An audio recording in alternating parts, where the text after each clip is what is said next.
Without going out of your door, you can know all things on earth. Without looking out of your window, you can know the ways of heaven. Welcome to the Inner Light podcast, where we hope to shed light on the lesser-known aspects of our favourite Beatle George Harrison and delve into everything from his music to his extraordinary life. Oh God, you're pissed. I'm pissed, man. I don't want to avoid you. I'm going to shut up. Just do it. So welcome back to the Inner Light podcast. Just get things over straight away. This one is a lot less structured than our previous ones. Bear with us because it's been a bit of a stressful time. So we thought we'd take it a bit easier today. Less deep. It's been a long dive. week, guys. It's been the week, but it's fine. The world's still turning, We're still standing. just like Elton John. Anyway, we should get to these intros. I think we should just go straight off. So we're basically picking up from where we left off last week, going on for the Apple years. And it's just a little beginner crash course to George and his solo career. We're not going to go too in depth because we'll run out of things to talk about in future episodes, I can't lie. So we're just going over his 10 mainline studio albums. And I mean, we could go into like Electronic Sound, Wonderwall, Live in Japan, all that, but no. Keep it as 10 because that's a nice number. Cheeky top 10. And if you feel so inclined, we've already covered our self-titled album. Not our self-titled album, George's self-titled album. I mean, it's basically ours now that we've made the episode, you know. It basically is. We've coined it. So we were like going back and forth on how we'd deliver this. And we thought a ranking is a bit of a laugh. Yay! We don't know each other's rankings. We don't. We went in blind. We normally have a shared Google Doc full of... But not today. So let's just go into it. So for reference, for us, there's a bit of a bias. Like, we think George has like a near perfect discography. And not everyone's going to think that. So just take all these rankings with a pinch of salt. But also, we would love to hear your rankings. So wherever you're listening, leave a comment. Let us know. And if you're wrong, we will be mad. No, I'm joking. No, I'm bricking it because I don't want any Georgeologists to come up and bite my ass from my Harry, we are the Georgeologists. True. We are. Like, we're like the only Georgeologists, so we claim it. We've coined that as well. The only people we can really fight are each other. Well, and I have a feeling we're going to have a scrap today. We're scrapping. I mean, what? At number 10, what have you got? Number 10, Extra Texture. Ranking's over. Right, we've had enough. Pack it up. 10 minutes in, pack it up. Apparently I'm wrong. So why do you think one of George's best albums is number 10? Did you say that? This video, man, is going to age me. Okay, I'm sorry, but it's just a bit whiny. And I get it, okay? He was going for it. And everyone should have their safe space to wallow. And this is his wallowing space. I get it. And maybe I'm just not a fan of Sad Boy George. I guess when you go to George Harrison, you want to like escape the moodiness, not enter it. Yeah, like I don't want to hear this man like falling apart. He's like my lifeline, and then he's just whining. It's more moody, I think. It's more of a complete tonal shift, and I think that's why I just get turned off from it. Like I get that. I rarely return to it. I feel like I've hurt you. It is a bit of a knife in the back, but you might not. Like I do have favorite songs from it. Like Because what? like you said, we like all the George albums. Yeah. We love them all. But one has to be at the bottom, and this is the one at the bottom. But anyway, my favorite songs: This Guitar, Can't Keep From Crying, Stella, Tired of Midnight Blue, and Grey Cloudy Lights. You know, those are solid picks. I respect that. I rate that. Thank you, thank you. So hopefully I've redeemed myself a little bit. You have. You have reeled it back a bit. I do appreciate that. And yeah, it's definitely one of those albums that I can see myself listening to if I'm in the Peers. yeah, going through it. I get it. What is your number 10? So my number 10, I've got Somewhere in England. Okay. I might have hit a nerve there. You know, I respect it. Like, I love the tracks here, but I just think the way that Warner handled the release of the album with the rejected 4 cuts, like, they got rid of Flying Hour, but kept the 2 Hoagie Carmichael covers. It's a departure, let's say. Like, I just think in an ideal world, like, a composite album should have been made.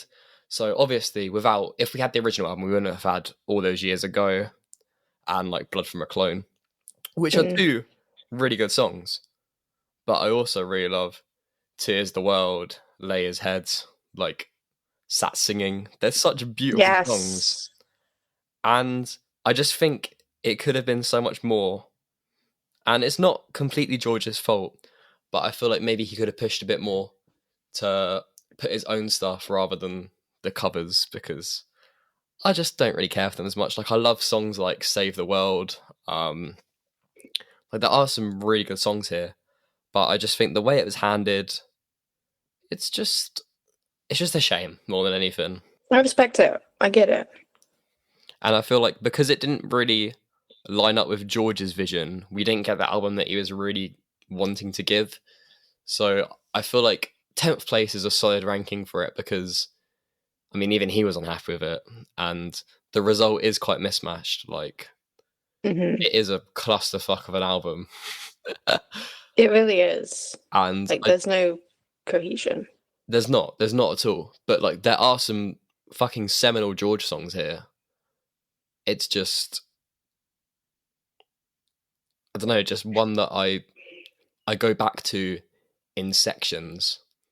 Like, I have the bootleg of the original version, and I play that more than the standard release because it flows so much more as an album, because, like, all the songs sound like they belong in the same album, even the covers.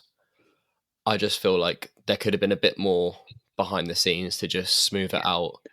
And I mean, All Those Years Ago is a beautiful tribute to John. It is. Okay. I respect it.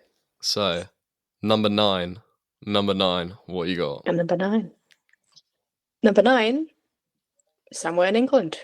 I can't argue with that ranking. Yeah.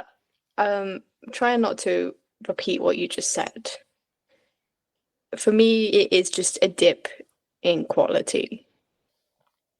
Like you said, with the involvement of Warner and everything, wanting to make this type of album, it's missing so much. It's missing the magic that his albums usually have. Like, it's not the same level. And like I said, it lacks cohesion completely. But there are little gems, you know. And some people do overlook this album because it is not his best. But there are still really great songs. Like, I absolutely love Writings on the Wall. Yes. Yeah. And Life Itself. Beautiful songs. Like, adore them.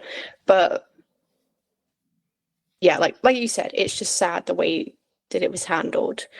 And I have here, like, when you were trying to find the right word, it's just tired. and you could tell George was just kind of done with it. So, yeah. But we did get the line about Frank Zappa in Blood from a Clone, so that made me pretty Yes, happy. we did. That made We me did. pretty happy. Put Blood from a Clone on in the club. I'm hitting that floor. I referenced him in the first episode. JD Curtis. He said that, you know, Hong Kong Blues. Mm-hmm. He said the instrumental sounded like a song that should be in Sonic the Hedgehog, and I can't unhear that. I need to go listen to the instrumental now. I'll put like a little snippet in here, because like it's fucking bang. It's literally like Casino Night. It's it's Oh my fucking god, amazing. I need to listen to it. Like, honestly, if I was playing like Sonic 2 and had that in the background, it is a vibe, and I can't unsee or unhear that. It's great. It's thank you, man. Thank you for bringing that to our attention. I really Literally. appreciate it.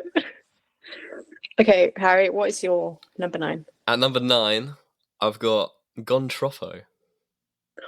Oh, So I don't know if it's me like having exposure therapy to this one, but it's really fucking good. I mean, it's still at the bottom. Like, it's dated as fuck. Mm-hmm. But your Sunny Day had like knock a few Peronis back. It's pretty sweet. It's pretty sweet. It bangs. I don't know, it makes me smile. And it's hard to believe that this is the same bloke that wrote While My Guitar Gently Weeps. Literally. Same man. It's a great time. I love the backing vocals, the whimsy. I mean, George has never done this kind of music before or after, for better or for worse. I was gonna say there's probably a reason. I could do without tracks like I Really Love You, but I kind of fuck with it. Yeah. I don't know. I can't. It's weird. And the album cover kind of goes hard. I can't even. It's weird. It's weird in a good way. Yeah, know? it's. I guess Didn't it's you kind say? Sorry. Oh, sorry, go on. Didn't you say in the first episode you wanted to live in the Von Troppo album cover? And that still holds up. That still remains. I mean, I guess like Gon Troppo, it's like, you know, that person in your friend group, like they're in the friend group. You couldn't imagine them without them. Like the group, Right. the group wouldn't be the same. And Okay. I think that's what Gon Troppo is. Yeah, like this list wouldn't be George's list without Von Troppo. Exactly. And I kind of like how it has got a reappraisal in recent years, because there's some really like actually beautiful songs. I mean, Mm-hmm. like Mystical One is a standout for me, both the demo and the finished version. But like Unknown Delight, like there's a lot here to love. But it's still at the bottom of my list. Okay, interesting. I don't know. That's it's strange, but it's sweet. It's sweet. Yeah, it has heart. Exactly. It tries. Oh god, I'm so scared about number 8. I'm so scared. Just rip the band-aid off. What have we got at number 8? Oh god. Okay, number 8. Please don't kill me. I have Dark Horse. Twinning. Wait, what? Twinning. Okay. Oh my god, wait. Okay, I feel better. Oh my god. No. I thought you were gonna like stone me. No, because like I love the tour and everything surrounding it, but the album just falls a little flat for me. I can't lie. Yes. Literally. Oh, okay. All right. Oh, I feel so much better now. No, same. I was like because I put Gon Troppo higher, so I was like, is he gonna kill me? No, I'm with you 100% on this one. Oh, okay. Yeah. It just, like I said about extra texture, I don't like hearing our George in pain. And he is quite literally in pain here. Yeah, this one's rough. If it wasn't for like, the singles, like he is. It's not an easy listen, so I don't really find myself going back to it a lot. Yeah. It's like I said with extra texture, you gotta be in the mood to sit and listen to that. I just think also like Summer in England, it is very mismatch. Like you can go from a Yeah, song like Maya Love, and then you've got It Is He Jay Shri Krishna to end the like album. the A side and the B side, completely different. Yeah, it is a bit of a clusterfuck. I just feel like it was. I feel like it was recorded and produced in a time where he probably shouldn't have been recording and producing. He should have just been focused on his. Yeah, I'm sorry. and I have something interesting Carl. to say, right? I think it would have been better if he took a year and like, can you imagine some songs from Dark Horse, some songs from Extra Texture, and that as an album?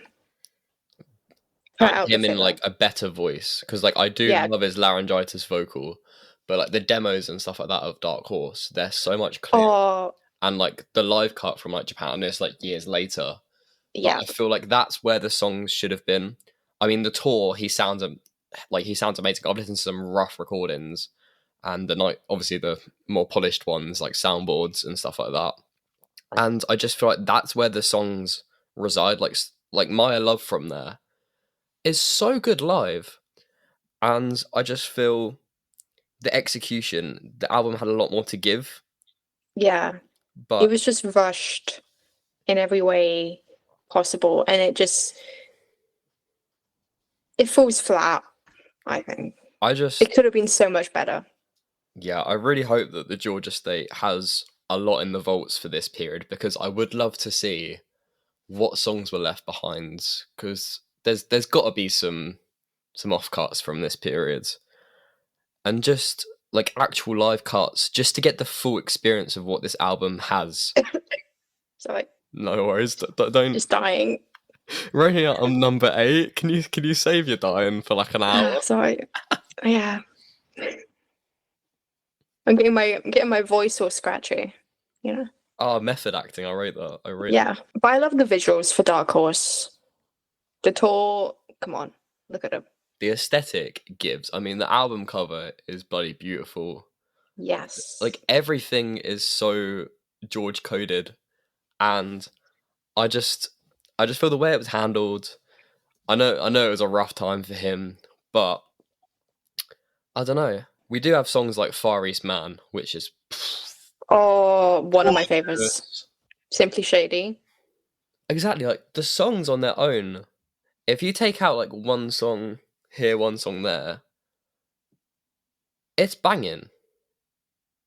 It really is. I just feel, I don't know, it's not quite reaching the top shelf. I love how we connected on this, because I was scared you were going to come at me there. I was scared you'd come at me there, so Yeah. I don't think. Also, I want to give you a quick shout out. Harry bought me a copy of Dark Horse for my birthday, so thank you. You are very much welcome. Well, otherwise, it's like you're always buying records off me, and I feel really bad because it's like I do try and give you like a good price for them, but it's like it is a bit of a weird dynamic. So I thought I'd be the birthday Santa, and It's very sweet. But yeah, like when you said about the album aesthetics, like actually having the album now, like opening up the gatefold is beautiful. Yeah, it is really nice. And the little like drawn on inner sleeve, it's so whimsy. I love it. It is. Oh, Dark Horse, what you could have been. You're gonna hate my number 7. Am I? Uh-huh. Are we scrapping? Are we scrapping already? We might be. Right. Just go. Shall I just rip the band-aid off? Say it. 33 and a third. Okay. That sounded like you were in pain. No. I get it. I mean, I've already expressed my love for Dear One in the first episodes. Jesus Christ, don't. Don't bring that up again. Starting off fucking, that is a strong opening. That is a strong opening. Women Don't You Cry For Me. I mean, the demo and All Things Must Pass, it's cute. But here, balls to the wall, that fucking bass. Shout out Willie Weeks, my man. Like, that is, we are back. Willie Weeks. We are back. I feel there's lots of high highs on this album, just like Dark Horse, even more so on this album. But the momentum just, it's very stop-starty. I don't know. I just feel like I want a whole album based around his Monty Python, like, whimsy. I mean, I can't believe you put this before Extra Texture. What can I say? I'm being pretentious. Yeah, you're being George Harrison sad boy. Trademark. What can I say? Me and him twinning. But I don't know. It's got some great songs. I mean, True Love. That is the dark horse of the album for this me. For me. This. For this me. Fuck it. I'll leave that in. It's the dark horse of the album for me. There you go. I don't know. Well done. I just don't see enough people talking about it. It was released as a single, but like barely. I don't know. It just bumps. It bumps hard. Fair. 365 Fair Pride. enough. In that. What is your 7th spot, Sophie? Number 7 for me is Gone Troppo. You know what? Valid. And I feel like for number 7 spot, being George's favourite number, Yes. Gone Troppo is pretty fitting. Exactly. And, you know, it might shock some people, but sue me. Sue you. I love hearing George happy. Okay? You may have already got that. And Gone Troppo is like happy on steroids. Baby, don't run away from me. Yeah, literally. Like it's pure sunshine. Like bumping that on a car ride, windows down. Whew. And like you said, it just huh? You sounded more cold than anything. Ooh. Like you said, like some parts are a bit dated. Dream Away. Looking at you. And some bits are a bit corny, but you know, I love it. I love the whole package. Puts me in a good mood, like every time. I don't think an album like that could be made again. True. You cannot replicate the whimsy and sunshine soul of Gone Troppo. Like, they can't make a song like Grease ever again. But yeah, this album is also home to some of my favorite George songs ever. Mystical One, the demo version. We've already spoken about that. Didn't we speak about that in episode 1? Yeah, we did. And like I gush over it. It's insert you doing your George impression. No, don't. Yeah. I've got flashbacks. No. We are leaving that shit in episode 1. We are leaving that. And That's the Way It Goes. One of my favorite George songs. And we haven't even mentioned Wake Up Ever. My Love. That's so good. It's so good. And the simps are a bit like, oh my god. It is a bit stabby in your ears, but when you play it on a is. turntable, it's a bit better. I feel like that's probably why I see that album in a better regard. In AirPods, it's like worse than Bob Dylan's harmonica. Now, like, when I have my headphones on, that starts playing, it's a jump scare. Like, have you ever listened to like Wesley Hardin? That harmonica is fucking piercing. I'm It's like Jesus that, but Christ, Sims. Yeah, That's the Way It Goes. I had like a new found appreciation of it after I watched Concert for George and cried for like 2 days after. I really love Joe Brown's cover. So shout out to Joe. Other songs, Circles, makes a return. I love that song. And Unknown Delight, which is just adorable. Unknown Delight is one of my favourites if I did have to pick, yeah. But Gone Troppo might actually go higher in my ranking now. Not me making you change your I mind. actually have like nothing bad to say apart from it's a little bit dated, and I could do Like, about why did you put it? kooky. Why did you put it so low, Larry? Oh, wait, you've already said your number 7. Uh-huh. Oh, well, it's 6. Okay. Sorry. I mean, I can give you my number 6 if you really want. I was rambling about going Chopo. Sorry. I had gone. You literally went Tropo. I went Chopo mode. So at number 6, I've got extra texture. Yeah, Okay. yeah, the pretentious pick, but I don't know.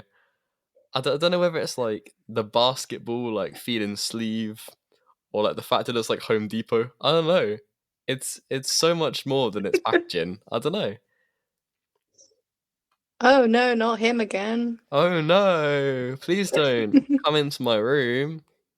Wait, what?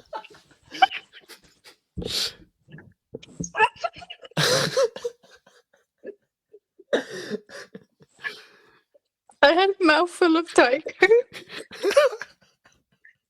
It's all over the screen. No, that's even worse. I meant the Coke, not me. It's all over the screen. Oh, I can't breathe. Hey, at least we're laughing about extra texture. Oh, exactly. Jesus. Exactly. It's a happy Jesus album if you dig into it. Okay. Speak your truth. So if you sack off a bit more of you, because why the fuck is that there? It's a really good album. I just think that it could have done with a less muddy mix. I mean, Okay. I can't really chat shit because I don't really know how to mix for shit. But I don't know. Paul Hicks did it for Material World. If he can come in clutch and bring this album up, I think that a lot of people would really enjoy it. Maybe I will. Maybe not. But I don't know, like, lyrically it is quite safe. It is quite repetitive, as you've made your point known in episode 1 with your least favourite Yeah. song, which I still hold a little vendetta. But I don't know. Oh, like, idea one. I don't know, like he soars with his vocals. Like, You is probably like one of his best vocals. He just pop off. I mean, like in this guitar, like he's just wailing. He's it sounds pretty painful, to be fair. It's like a bit of Plastic Ono Band fucking primal scream going on. Honestly, like, you listen to Why My Guitar Gently Weeps, that's hot, right? This guitar is also hot. It's more of a like in One More Time Journey Weeps, that's more of a oh damn hot. This is more of a Yeah, like, I can fix you hot. it's like a whiny, sad boy hot. A pick me, no. Hey, it would fit, because you're basically being a pick me right now. Fuck's sake. I don't know. I fuck with extra texture. I do. I'll sue me. I ain't gonna say it. I ain't. I also, I really like rubbing the album cover. So that's got to account for something, isn't it? Have you ever rubbed one out? No.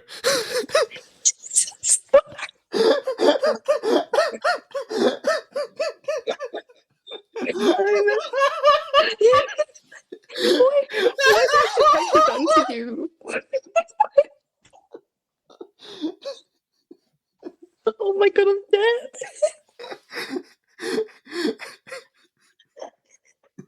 I meant like, have you ever like rubbed your fingers down or not? You obviously have. Yeah, go inside the little crevice. I don't know. It's just it's stimulating. No, I get what you mean. It feels nice. Yeah. Yeah. Hey, I All love over you the like screen. art direction.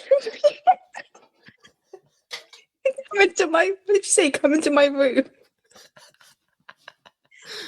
Oh Jesus.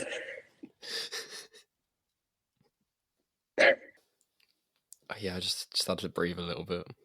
Okay. You want to know what my number 6 is? Go for it. Number 6. 33 and a third. You were mad that it was in my 7th place. I wasn't mad. That's bullshit. I was mad that you put extra texture above 33 and a third. Well, you can't rub it. You can't rub 33 and a third. You can try. Nah, when you open that go. The goal. Speak. When you open that gatefold, goddamn. I will give you good. that. I do fuck with his Bob Ross vibe. It does go hard. And that photo of him and his dad as well. So cute. But yeah, 33 and a third. For me, it's like the perfect brother album to his self-titled. Like they go hand in hand really well. And I just have really good memories listening to this one. Back in, I think it was summer of 2023. I just remember listening to Pure Smokey, like going on a walk and just feeling everything. It was so, it's like intoxicating. He sounds beautiful. He is a really comfortable voice right here. Coming out of Dark Horse, extra texture, and then having this. I mean, the lawsuit stuff wasn't ideal, but he was living with it, and I mean, he made a banging song, so. Exactly. And not to be controversial, I don't think it is controversial because you did kind of say the same thing. I do think it loses some steam towards the end. Like Learning How to Love You, I'm sorry, I'm skipping. Nah, it's peak. It's literally peak. I will take Learning How to Love You looped for Here we 10 go. times than one listen of Dear One. I can't deal with the Dear One slander, okay? It's just too long. It's too long. It's five fucking minutes. Anyway,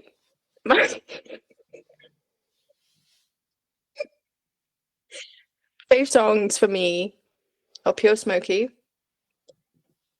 is What You Value, banger, Beautiful Girl, and Dear One.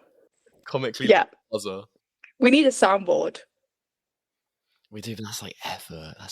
Oh, can you imagine? Oh, if we ever had a studio and we had our little soundboard. Oh, you'd be spamming the DILF button. Guys, please donate to our GoFundMe so we can have a studio. And I can have my soundboard. Please. We don't ask for much, just like a small loan of $1 million. We don't ask for much, just give us your money. Oh, you know what we haven't mentioned this episode? Dark Horse, can you hire us, please? Oh, yeah. I need to remake the bingo. We haven't mentioned it this episode, so... I need to remake the bingo card. Sophie and Harry plead for a job. That's the free space that's always going to come up. But, like, we could really help you with the 50th anniversary release of Dark Horse. We're right here, waiting for you. Like, you literally know who I am, so... The rubber stove. The rubber stove. Okay, Harry. What's your number 5? Okay, number 5. We're gonna get a bit serious, like Joker face. Oh. Right. I guess like for purposes of completion, like we have to include it. For me, it's Brainwashed. Okay. I think it is a lot more than just the sum of its parts. It's a lot more than just the album. I mean, it's a posthumous release. He left instructions for how it should be handled, and Danny and Jeff did a fucking amazing job to align with the vision, but it's never going to 100% match what George wanted. This is some of his best lyricism that he's done.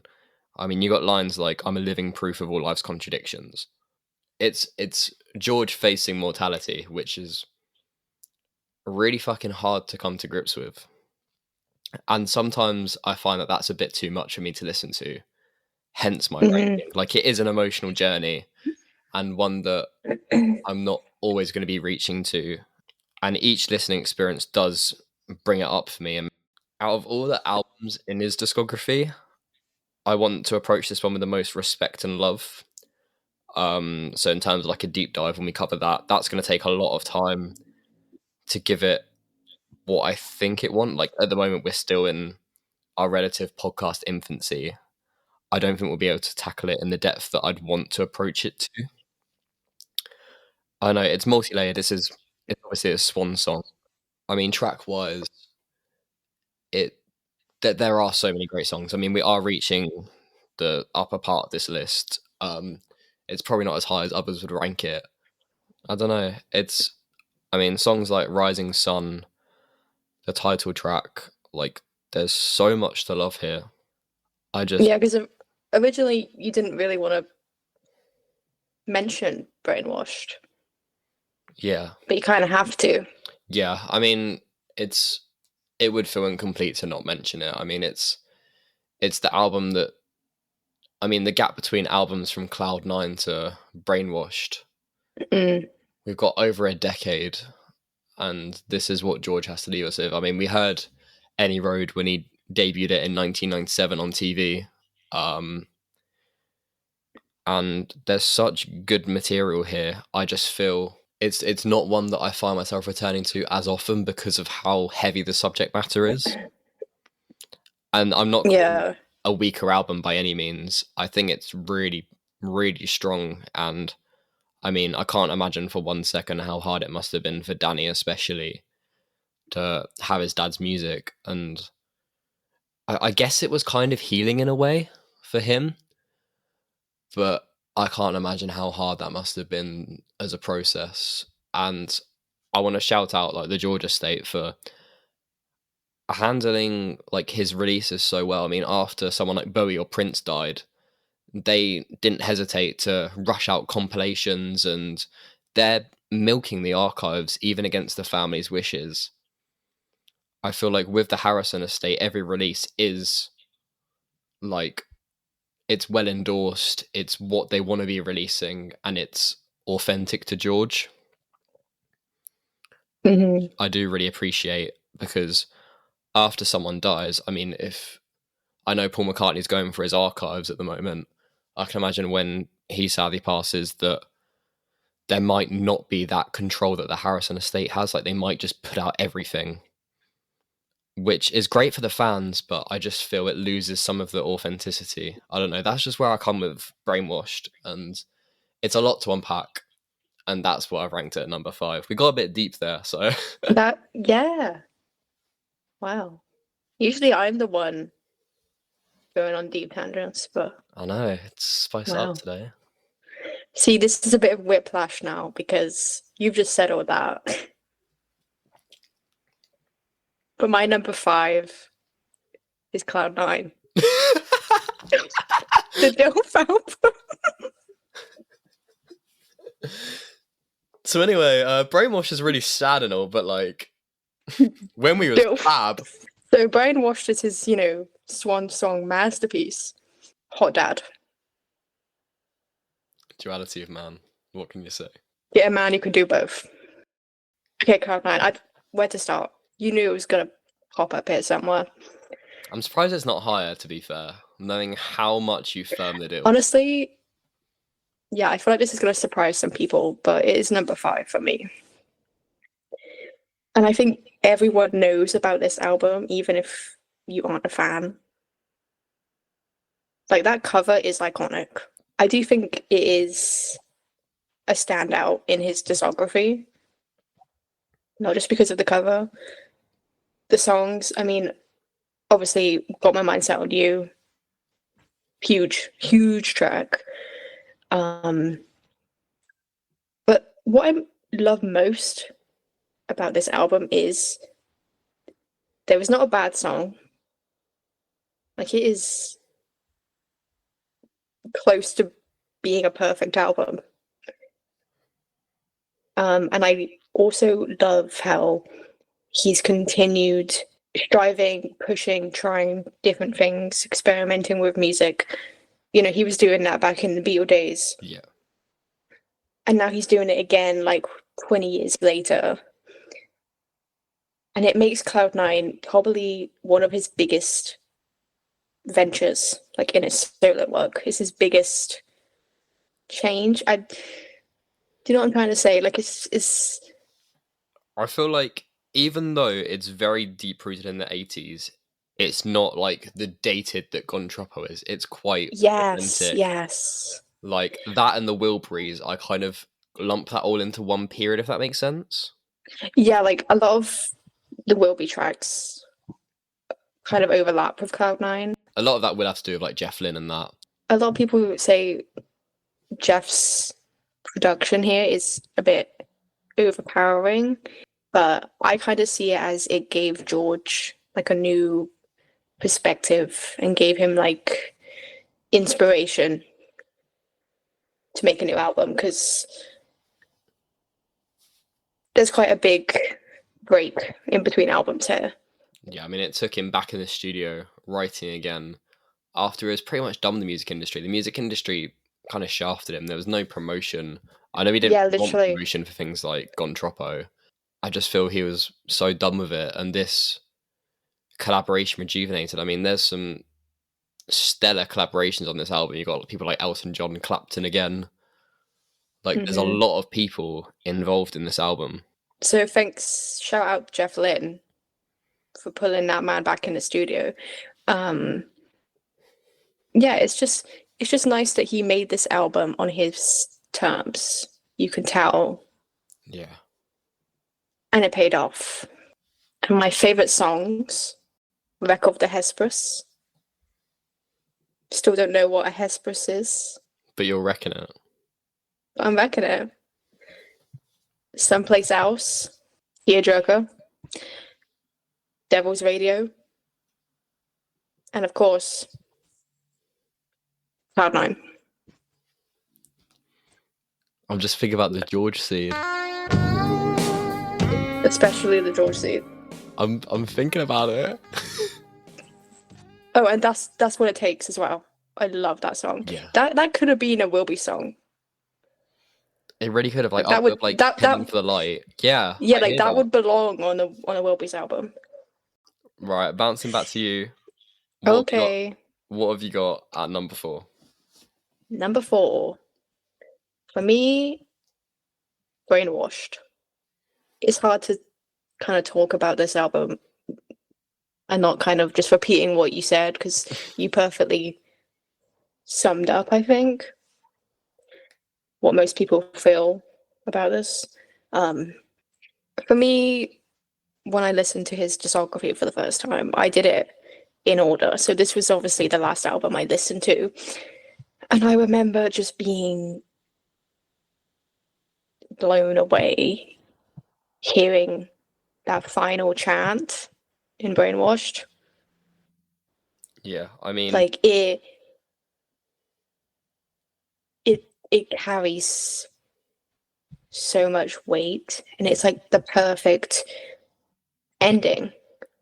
I mean, And I read it's a Hindu chant. It's a concluding prayer about the deities Parvati and Shiva. It's just so beautiful, and it's a perfect conclusion to his end, the end of his story. And it's with Danny, for crying out loud. Like, I mean, in George's discography, there's never been such a blatant chant like this, which makes it so unique and special for me. I think the last chant we had really was in My Sweet Lord. But even then, it wasn't like this is stripped instrumentation. It's just the vocals. There's nothing like that in his whole discography for me. Like even talking about it, I have goosebumps right now. Like it. And this is coming from someone who's personally an atheist. Like, it has moved me. Yeah, I describe myself more as agnostic. Yeah. But it makes you feel things. So that is probably my favorite thing on the album. That chant is just it's beautiful. I also think it has some of his best guitar work. you can tell he's just a master of his craft. I mean, Mama Songs like Blues won a fucking Grammy. yes, that's on. I have that here. Whoops, pinch your notes. Oops. Oopsie. Yeah, Mama Blues, beautiful. Rising Sun, Key to Vatican Blues, great examples. One of the things that does annoy me is when they talk about this album and they say, oh, but his voice isn't very good. I'm like, obviously not. And I can't lie, it's some of the most beautiful singing that I've heard George do. I don't really hear the pain. I know he was going for a lot of this time. I mean, you got to think a mix of cancer and the stabbings like is awful. What that man went through. But it's the fact that he's still doing this. Like to the end. He didn't have to make an album. No, I mean, he could have just, and it adds to that rawness, I think. Yeah, I mean, even listening to like songs around that era, like "My Sweet Lord 2000," I prefer that to the original version. It's so, I mean, kind of, I consider that as part of the Brainwash canon, as like a bookend to his career. I was posting about it today on the Instagram from the EPK around the time, and I know, like, you can tell that he's obviously struggling, but he's not showing it. Whether that be for the sake of his music or even the sake of his family, not to see him in pain, because he wouldn't want that. I don't know. It's something I think about a lot, and when I do revisit this period, I just am so enamored about how a person could be so positive in this time. And just so strong as well. And that's what makes this album so authentic and purely George. It shows human strength. It shows just not giving up, and that's what he wanted to share. It also makes you think how depressed he would be living today, seeing all the shit that's going on in the news. Yeah, like when you hear a song like Brainwashed and you're thinking, man, he's ahead of his time here. Yeah, this was basically the start of the digital age. Like, I love his little chats that he did in the little chat rooms on Google. No, yes, be good little soul. I think about them a lot, to be fair, their messages. But, I love his when he talks about Bob Dylan. He's like, all the Oscars, all the Tonys. Yeah. So cute. But I just it'd be so. I mean, he's predicting it from like infancy of the internet. I mean, if he was to see this shit now, he was always ahead of his time. He really was. Also, shout out to "Devil in the Deep Blue Sea" because I adore that song. I know it's a cover, but it's just I love it.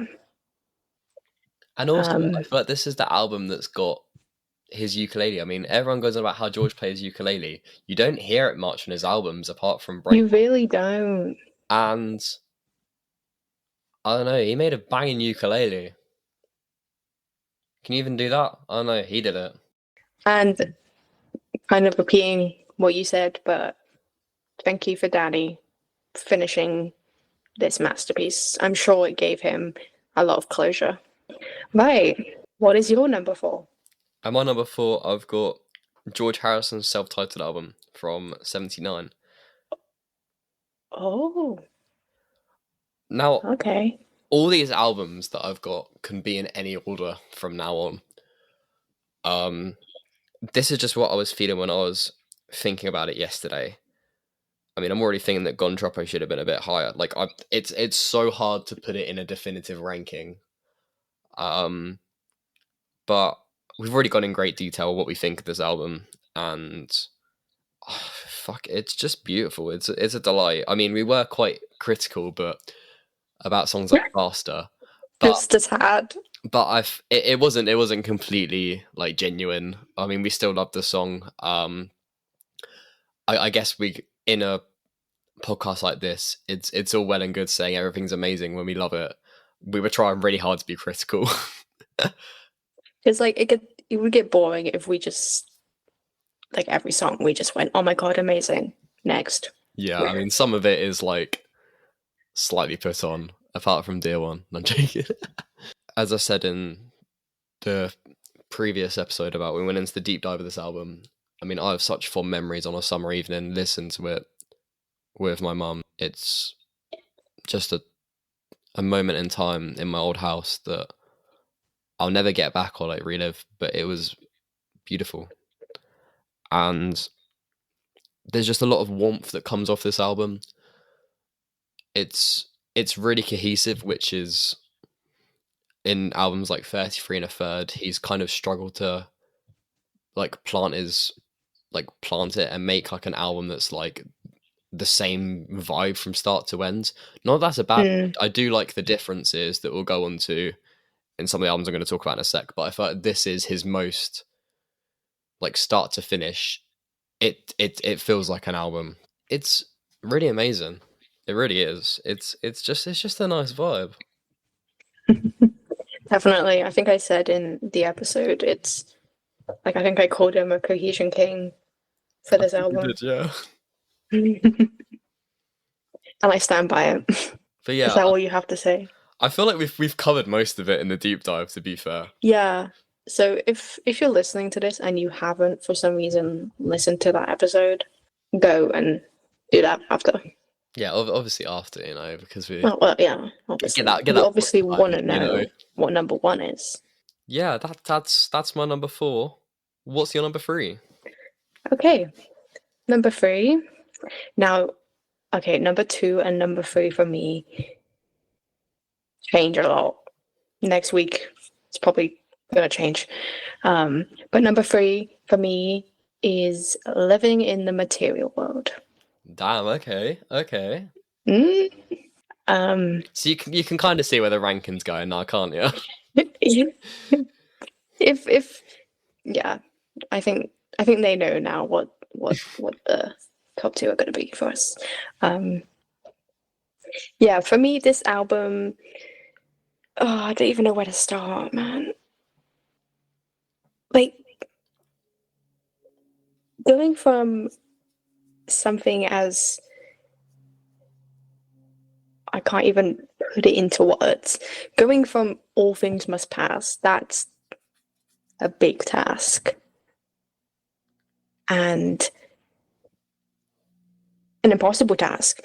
But George wasn't seeking that. Like, he said what he wanted to say on All Things Must Pass.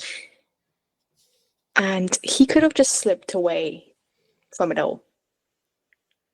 He didn't have to come back. Dropped that and then never made music again. Yeah, like, he could have just gone off, lived his days in his castle, in his garden. Like, he didn't have to carry on. But I'm obviously grateful that he did. Yeah. But, like, how do you follow up that? The answer is you can't. And if you do... Yes. If you do, it's living in the material world. Exactly. But yeah, for George, his career was basically just starting, if you think about it. This version of him. I also find it interesting how it's a couple years after All Things Must Pass. This was 73. Yeah. Yeah, a couple years after. And how after Concert for Bangladesh, he basically just vanished. I mean, good for him. Busy couple years. But this wasn't a case of like Dark Horse where it was rushed together. Like, this was like methodical. Yeah, and you can hear that. Yeah. And, he would slip into his dirty habits, going back to the quote you said about him being, what did you say? The contradiction? A living proof of all life's contradictions. There we go. Yeah. I wrote down, I called him a grand contradiction. And I think that's what made this album refreshing.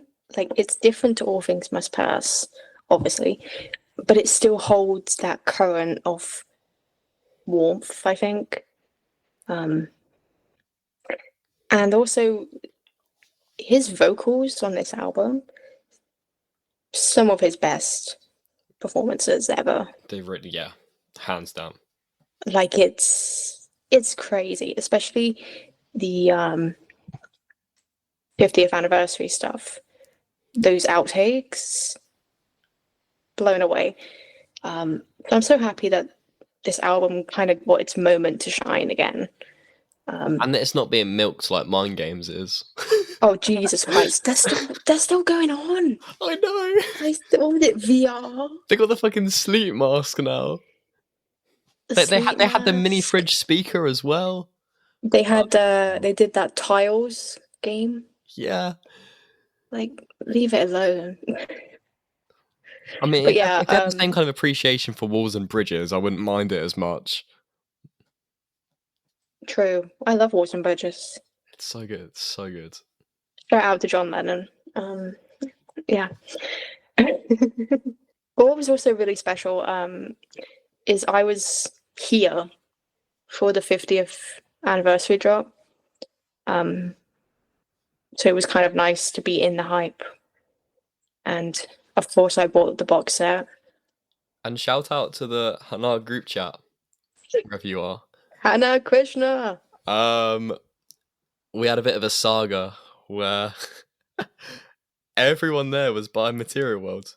It was a great time, and that's I what felt like such an influencer. you really were, and that was like when we first started like talking through this period. So it is a really special time for me. Yeah, me too. Like, there's a lot of fond memories attached to this album. The people not in the group chat are so confused right now. Fave songs from this album: Be Here Now, one of his best songs ever. And I'm so happy that Harrison Estate are putting all the love into that song. I mean, With Record Store Day. Song of the Year. That's Literally. crazy. Like, it's well deserved. So Be Here Now. Lord loves the one who loves the Lord. There's just something about it. Love it. I would do anything for that and Who Can See It. They both debuted in Vancouver for the Dark Horse tour. There's really like dodgy recordings, but it's beautiful. And Oh my god. I would do anything to get a proper release of them because it's fucking incredible. Same as for Bangladesh, how we've got Art of Dying in the first concert. Yes. It's a really scruffy recording, but like them three songs they'd change me as a person. Peter Jackson, if you're listening, literally, you know what to do. Huge fan, by the way. Give the people what they want. And Don't Let Me Wait Too Long. Beautiful. Yeah, it's just a stunning album all the way through. Absolutely just obsessed with the album, the artwork. Yeah. So finally hearing his version of Sunshine Live for me healed me. That release was really long awaited. I mean, I can remember you were like you had the original like Ringo version on repeat around that time. You were so eager. Also, I just going back to what you said about like so many good memories. Yeah. This is obviously when me and Harry started talking more as well. This was kind of like our little origin story. It's quite sweet. Like, do you remember the 21st evening? September. But yeah, that night when they dropped Be Here Now, the Take 8. Bloody unreal. That was a special night. And it's like the way that, like, I don't know, the way the guitar like went up. We went down. Oh, jeez. I'm thinking about it now. Yeah, actual goosebumps. I remember sitting, like, it was midnight, sat in bed, in the dark. And midnight, I pressed play and I just ascended. And I'm still floating. I mean, that outtakes, I do wish they rinsed the archives a bit more, because there is a lot more around that time. Like, Yeah, like when you look at what they did for All Things Must Pass. I mean, you've got like the Ronnie Spector sessions around that time. You've got Try some, buy some. literally, you got yeah, like on the 2006 DVD, they had the Sue Me Sue You Blues demo, things like that. Like, there are a bit more they could have gutted, but the takes that we But are so. But Harry, we got 1-2 buckle my shoe. We got 1-2 buckle my shoe. Let's go. Oh, Yes. I loved it. Altered my brain chemistry. Your turn. At number 3, we've got Cloud9. Yes. You're not gonna believe this. Under Cloud9, I had Dilf written 3 times just for you. Oh, I don't know. I mean, I love how when people think of Cloud9, they think of me. and it's ranked lowly. What the fuck's that about? Number 5. What's that about? No, I'm joking. Awkward. I know, but musically, this album, it's so unique. George is in such a healthy like state of mind. He draws from the past and the future. So you got songs like When We Was Fab, obviously, that is deep in the Beatles, which I feel around this time he kind of embraced being a Beatle again. So we had like the Prince's Trust concerts where he played some songs with Ringo. I can't believe we just mentioned Princess Trust. Now you are gonna go feral. Deep breath. Deep breath. We got like the Carl Okay. Perkins like live rockabilly session. No, but just like so much around this time, he's like going back to his roots, and He was being nostalgic, I think. he And it's was. really nice to And- see. Like there was also the 20 years of Sgt. Pepper's around this time as well. I mean, he so could have gone into dad rock time, and he kind of did with songs like "Got My Mind Set on You," but he didn't go like Paul McCartney pressed to play. Do you know what I mean? Yikes. Yeah, that's a schmoozer, that one. But I don't know, it still holds up to me, and I'd argue that songs like "Got My Mind Set on You," although that's one of the first George songs I listened to, obviously, it's one of the lowest tracks here. I mean, everything else around this album is such quality. It's the first George album that I got and bought myself, and I'm just really grateful it exists. I mean, my top 3, it's getting a bit cliche, but it doesn't mean that like it's wrong or invalid. There's a reason that these albums are, held in like such high esteem. Mm-hmm. And yeah, we already know what the next ones are going to be. We've already, I mean, songs like "If That's What It Takes," "Devil's Radio," "Wreck of the Hesperus." Like, there's so much. What is a Hesperus? What is a Hesperus? For me, it seems know like a Greek god. Wait, I'm gonna Google this. What is a Hesperus? I was gonna say, I know we can just Google it, but I like the mystery. Hold that mystery. What is George wrecking? It is Greek mythology. Oh my days. Yeah, I had a feeling it was. So it's the evening star, the planet Venus in the evening, whatever the fuck that means. And George is just wrecking it. Oh, it just means evening. Wrecking the evening? He's wrecking the night. Okay. I mean, pop off, King. And he did meet some Oscars and Tonys, and he can rock as good as Gibraltar. And hey, he's still a spring chicken. All over the screen. Oops. I made a DILF reel the other day, and someone commented that. They didn't, did they? They did, I think it got the most likes. If we get into Beatles fandom, you are just. if we get into the Georgia state and they see this fucking digital footprint, we're back out the door. We're back on the streets. I know. I think that sometimes I'm like, I need to calm down. In the words of Miss Swift. Into that. Oh my god. Oh my god. Ian, bro. Okay. We're in top 2, guys. Thanks for coming along on this Sticking journey. around.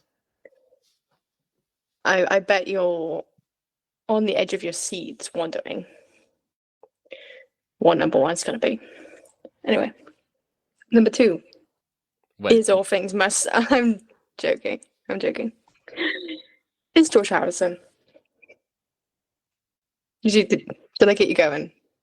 You absolutely hook, line, and sinkered me, mate. I try.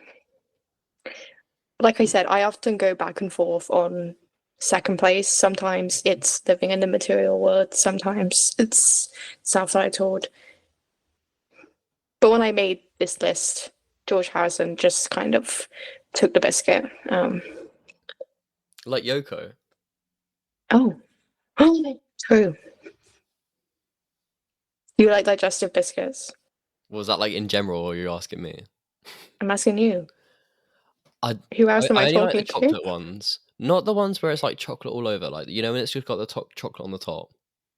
Yeah, classic People ones. say you've got to eat it with the chocolate facing like a specific way. Who the fuck thinks like that? Just put it in your mouth. Be for real. No, because I was watching Lorraine, of all things, or some shit like that. But they were saying the proper way to eat a digestive biscuit. I was like, just fucking put it in your mouth. I can't believe Lorraine is getting a mention on the Inner Light podcast. I mean, I can't remember if it was like Lorraine or this. It was one of them. It was one of them fucking shows, and I was getting pissed. I was like, just shove it in your fucking mouth. Just dunk it, eat it. No, don't dunk it. Just people that dunk stuff in their drink. Nah, that's psychopathic. I can't deal with that. Wait, so when you have a cup of tea, you don't dunk anything? I don't really like tea. I'm more of a coffee. Oh, Jesus Christ. I know, I'm fake British. Sorry, guys.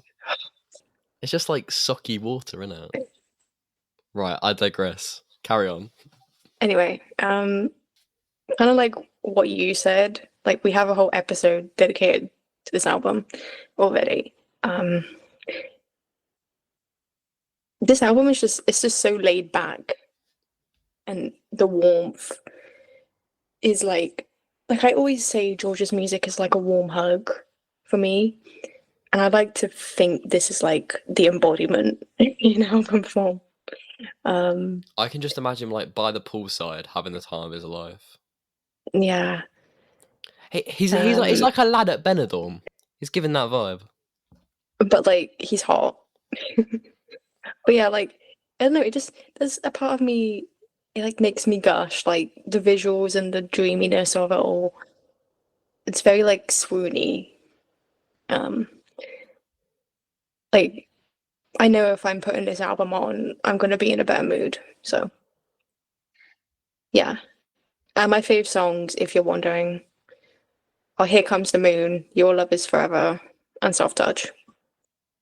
That's a solid ranking. I mean, for me, this album, I've always loved this album, but after doing our deep dive, it's just given me that extra appreciation. Kind of like looking into the background, the context of him. I don't know. It's very quaint. Also, shout out to Jackie Stewart. Is he still alive? Hope you're doing well. I hope you're thriving, Jackie. Mind you, after the episode, my dad was listening to it, and he said that... Yeah, I told you. He said that he used to be a milkman. One of his friends delivered milk to him. Jackie Stewart. The more you know. Imagine giving Jackie Stewart your milk. That's wild. Shout out. Oh my god.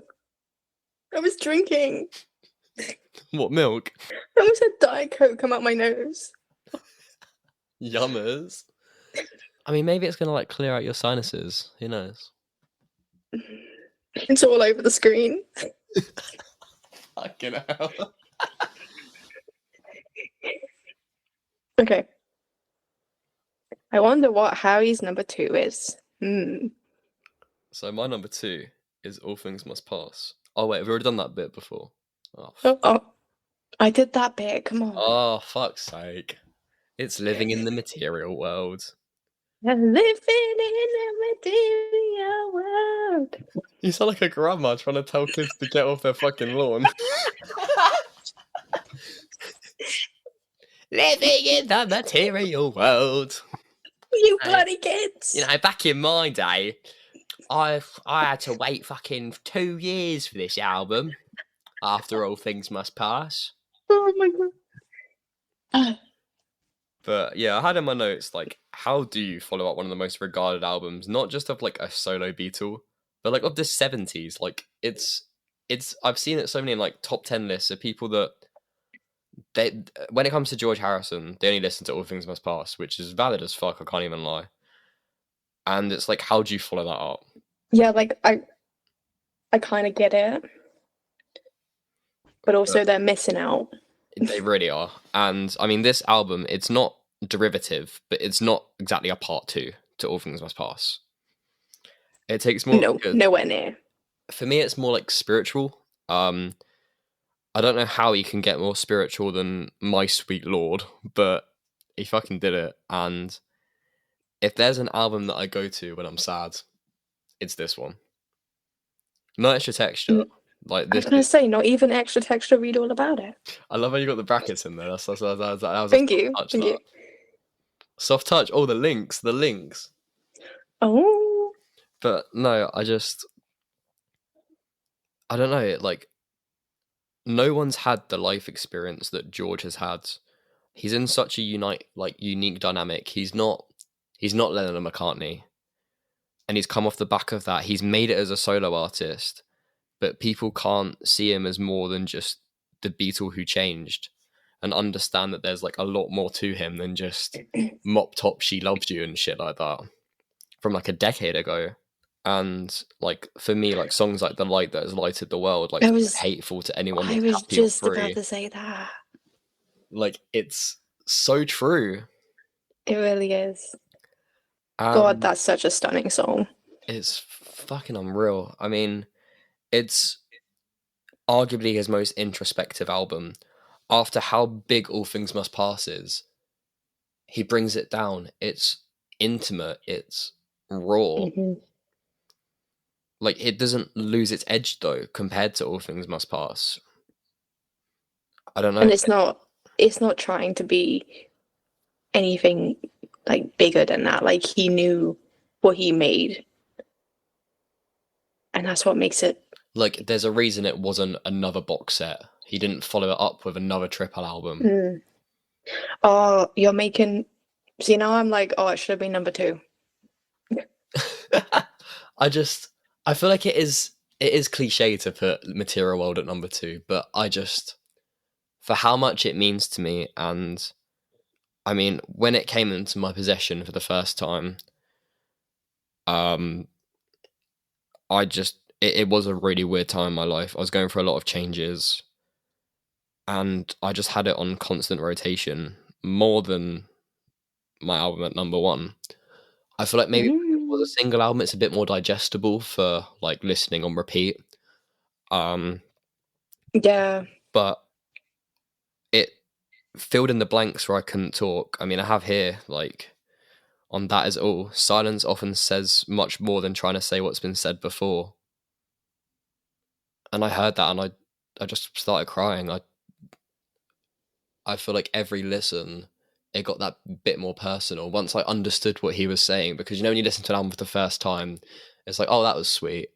Then I've got it in my hand. I've got the lyrics there. And it's, fuck, that really spoke to me. Yeah, like, when I started listening to his solo stuff, I didn't rush it. Yeah. So I would listen to it once, and then I would listen for it again, and you kind of savor it. Like, I didn't want to rush it because I knew it was something special. Yeah. Especially with the next album that we're going to talk about. But yeah, like, Thinking of going back to Be Here Now, when he said, why try to live a life that isn't real?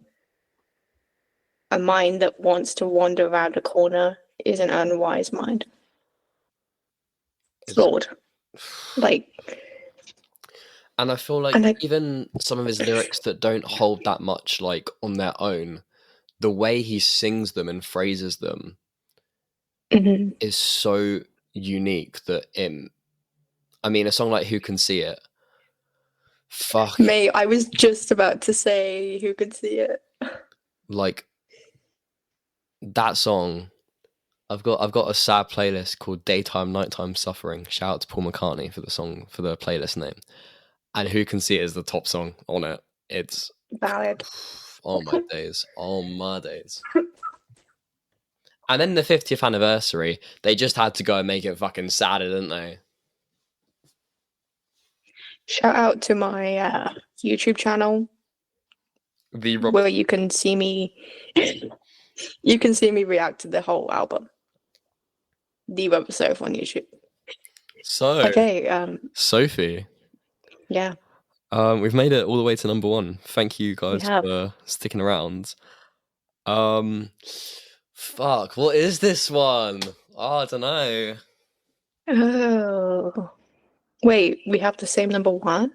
Who'd have thunk that? Number 1 is, of course, Gone Troppo. All Things. Curveball. It's been Gone Trouble all along. Sorry guys, we lied. All Things Must Pass. I don't even think we had to say, like, obviously it's All Things Must Pass. I mean, I might make a point of saying, like, it's his most loved, but I also think it's his most underrated album. Which is wild because it's in, like, every, like, top 10 for Yeah, like, Beatles. But, like, it's so much more than, like, its singles. it is so much more than My Sweet Lord. It's a journey. I mean, George was saying that he felt like he was constipated and finally let out everything with this album. But it could have so much felt like a compilation of George or something. This is structured. It's a perfect album for me. It has the highs and lows. It's rich. It's got the emotional depth, some comic relief sprinkled in there. Like, there's enough to keep most listeners satisfied. And I just can't imagine being the person that 7 years ago wrote "Don't Bother Me." It's I can't even fathom that, how he made an album like this that's not just been a part of my life but so many other people's lives. Yeah, it's an incredible legacy to give the world. And it's the fact that he was only 27 and he'd already given this gift. Like, and he just left, like, the biggest band ever. It's insane. And I mean, everyone was looking at John and Paul to make an album, and they didn't chart nearly as well as George did, which was, I mean, he was the dark horse, and this album proved it. Mm-hmm. It consolidated that. I mean, it's a lavish box. You open it up, it's got a poster, it's got lyrics, it's got handwritten images from Klaus Vormann. It's got all collaborations from Badfinger, Clapton, Bob Dylan. Eric's there again. And so is Bob, for fuck's sake. No, but he's the guy in this album. I mean, you look at the cover, it's him and 3 gnomes. He's the Beatle in the spotlight. He's no longer one of the gnomes. He's George. And it's him finally, to quote John Lennon, stepping out. I rate that. That was fucking clean. That was like better than Oinking Time. That was fucking unreal. Thank you. Yeah, for me, it's hard to talk about this album because, like, we could be here for hours at this point. Yeah, I mean, this Like, episode would double in length, at least. like we're gonna have a whole episode talking about this, so I don't want to like. This might have to be a triple episode, to be fair. Like, triple album. I genuinely Yeah, could go that far. yeah, but you know, like you said, this album is important to so many people for so many ways. And even if it is just My Sweet Lord, that's amazing. That's enough. It's something I can never really put into words, which I guess is kind of ironic because this is a podcast and all we have are words. But I just feel it's an experience that whether you like George's songs in the Beatles or not, it's an experience that I think you should go through at some point. Just listen to this album. mhm.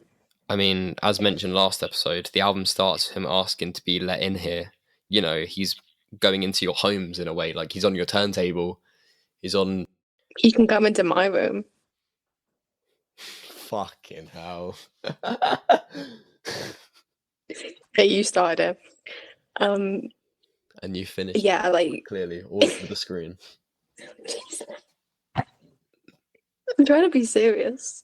Sorry. I'm trying to be serious, and you said you wanted him in your fucking home. You just. I blame George, okay? He's the one that said, let me in here. Like, what am I supposed to say? Right, intermission.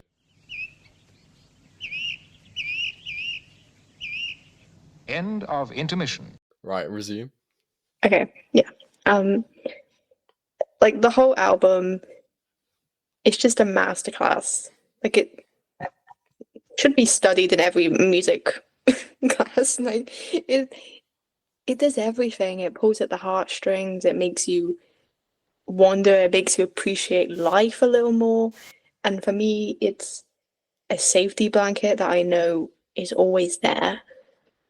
And thinking about it, I can't believe I like lived for so long without this. And it just means so much to me. Like, I'm forever grateful this thing was made. You know, it restored so much in me. The title track is such a good ethos in life. Yes, I mean, definitely. When the 2020 mix came out, the 2020 mix came out, there's a cringy YouTube comment that I put about how this song saved my life. It really did. It's now got like 200 replies, which is crazy how many people have resonated with this song. I mean, there's someone here saying about how their ex-husband was a huge Beatles fan. He was a hopeless alcoholic. It reached a point where they could no longer live with it. Found him deceased, and the album that was on his turntable was this. Like, people have lived this album, not just me. I was going through like bullying, which is awful, yeah, but people have really lived this album. I mean, I'm just going through right now, and I mean, someone losing their son. I mean, I could go on about how much this album has touched people's lives and helped people heal, which I don't. People can find comfort in music, but a mantra to like help you get through that, like, it's not always going to be great. I needed to hear that, as many other people did, I presume. Yeah. But that got really sorry, guys. That really did. God. But no, like, I know we'll go deeper when we dive into this more. But yeah, I'm just repeating myself, I think. And this is about us even going into the songs. I physically can't even begin to talk about it. I don't know how we're going to frame it for an actual deep dive. This is going to take a lot of time.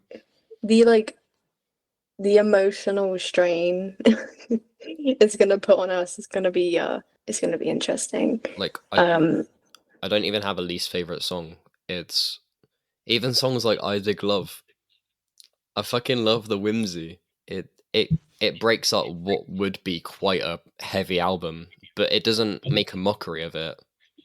It just makes Mm. have a layer to it, which, It's refreshing, to be honest. even though it sounds like you're saying that I love Dick, but It's all over the screen. fuck it. I'm glad we can end laughing. Yeah, I feel like that's a good Woody's roundup for it. Yeah, Woody's Roundup. Woody's Roundup. It's time to play. I genuinely don't know what else to say. I mean, it's All Things Must Pass. What would you want All to Things say? Must Pass is the album of all time. It's our favorite album of all time. Like, Yeah, hands surpassing down. the Beatles. Sue us, I guess. But yeah, Please don't. Please I- don't sue us. I guess the moral of the episode is George Good. Gon Troppo better. Real. Next episode. If you take one thing from this episode, it's go and listen to Gon Troppo. Exactly. And I think we can just end it there. I actually don't know what we're going to be on about next episode. So we'll discuss that in the meantime and reconvene in another fortnight. Thanks, Yes, guys. I look forward to it. You can sound a bit more serious than that. That sounds like you're held at gunpoint. What? I'm so excited for that. Yes, undoubtedly. That was my posh professional voice. Ah, comprende. Sorry. But no, thank you for listening to another episode of the Inner Light podcast. If you like what you hear and you got any other people that listen to George, if you wanted to share us around, that'd be pretty cool. It would mean a lot. Go follow us on the socials. We've got the Rubber Soph, and obviously, obviously the podcast itself. But no, just thanks for being here. It's great to be able to talk about this and share, because I mean, I can't keep giving my girlfriend an earful of George. It's really lovely to have a space to do this. I mean, I know I have my account, but I don't like just bombarding it with George all the time, because obviously it's Beatles. So for me, it's just lovely to have this this little safe bubble. It's like a little outlet. This little George bubble. I mean, I've got like my main Instagram account, which is mainly just me doing various shit on stage. Doing your life shit. But like, I've been toying with the idea of like a fan account and stuff like that for ages, but I haven't got the mental capacity to do that. I can't lie. So this podcast has been really good to just, I don't know, let me be a part of that. Yeah, I've really enjoyed doing this. I guess this is like a full circle moment for like our first episodes. And yeah, It really is. Yeah. I appreciate it. Oh, that was really cute. That wrapped it up in a little bow. So I'll say good day and good day. and Thank you for listening. We've gone troppo, mate. We've gone troppo. What is this ending? I don't know. We hope you. Nah, just end it. Further one travels, the less one knows, the less one really knows.